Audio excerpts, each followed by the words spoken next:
ولا تموتن إلا وأنتم مسلمون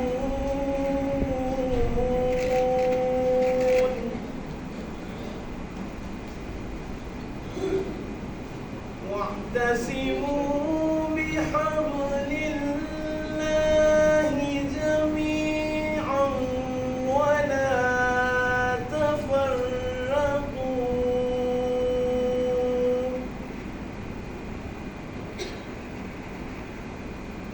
واذكروا نعمة الله عليكم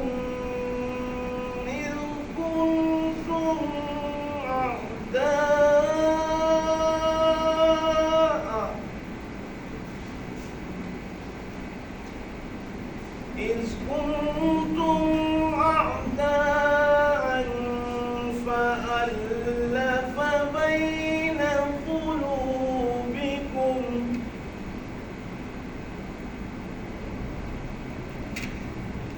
فألف بين قلوبكم فأصبحتم بنعمته إخوانا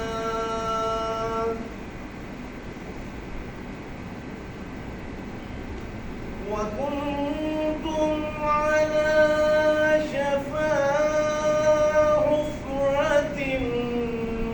من النار فأنقذكم منها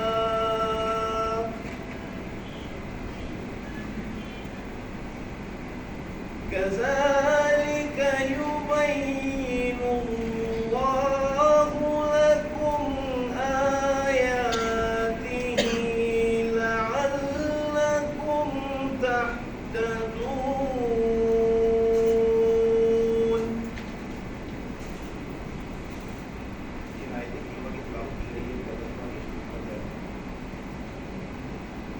अल्लाह के नाम से जो बेइंतहा रहम करने वाला, बिन मांगे देने वाला और बार बार रहम करने वाला है। ऐ लोगों जो ईमान लाए हो, अल्लाह का ऐसा तकवा इख्तियार करो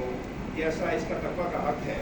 और हरगिज़ ना मरो मगर इस हालत में कि तुम पूरे फरमाबरदार हो। और अल्लाह की रस्सी को सब मजबूती से पकड़ लो और तफक्कुर ना करो, और अपने ऊपर अल्लाह की नेमत को याद करो कि जब तुम एक दूसरे के दुश्मन थे तो इसने तुम्हारे दिलों को आपस में बांध दिया, और फिर इसकी नेमत से तुम भाई भाई हो गए, और तुम आग के घड़े के किनारे पर खड़े थे तो इसने तुम्हें इससे बचा लिया। इसी तरह अल्लाह तुम्हारे लिए अपनी आयात खोल खोल कर बयान करता है ताकि शायद तुम हिदायत पा जाओ।